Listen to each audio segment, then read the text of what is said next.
Lakini baada ya hilo tuna zoezi kubwa ambalo linaendelea, litaanza tarehe 1 mpaka tarehe 7 la uboreshaji wa taarifa zetu kwenye daftari la kudumu la mpiga kura. Tunatambua mwaka huu tuna uchaguzi mkuu ambao utafanyika mwezi Oktoba.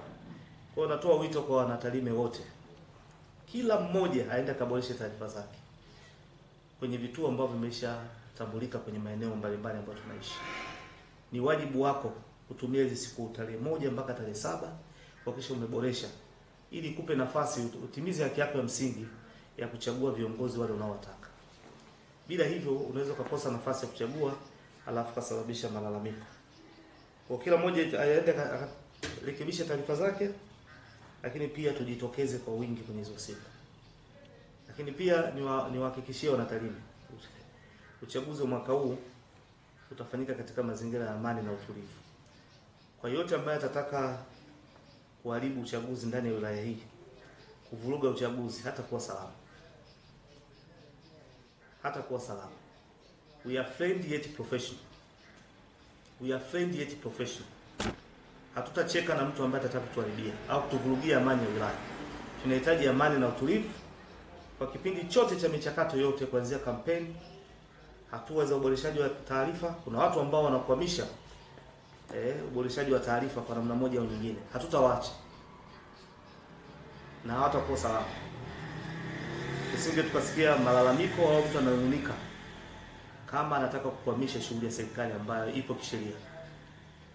Lakini mpaka wakati wa mikutano ya hadhara, wakati wa kampeni na michakato mizima uchukuaji wa fomu, tunataka kila mtu ashiriki kwenye zoezi hili na asaidie kuboresha hali ya amani na utulivu kwenye maeneo yetu mpaka wakati wa kupiga kura na kutangaza matokeo.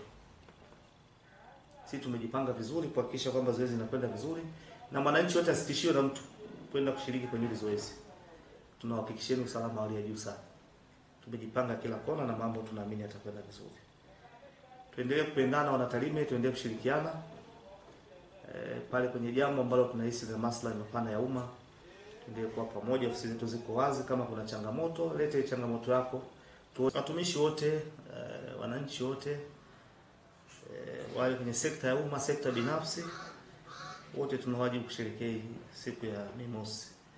Lakini ni bahati nzuri au ni taarifa njema kwamba Mheshimiwa Rais amekuwa akiboresha maslahi ya watumishi mara kwa mara, na ndio maana una kazi nyingi zinaendelea kufanyika. Amejali mazingira ya kazi, amejali maslahi yao, amewajali kwenye madaraja, na ndio maana unaona wote wameipokea kwa mapokeo mazuri. Na kesho kwa taarifa kwamba watahusika kwa kiasi kikubwa, watashiriki kwa kiasi kikubwa, kwa sababu watakuwa wanafurahia mafanikio makubwa ambayo wamepata kwenye serikali ya awamu ya 6. Kwa hiyo ni wajibu wangu kuwakumbusha wale wote ambao ni watumishi wa sekta ya umma na sekta binafsi, sote tushiriki kwenye siku ya wafanyakazi. Lakini wananchi nao si vibaya wakashiriki pamoja kwenye maadhimisho haya ya siku ya wafanyakazi duniani.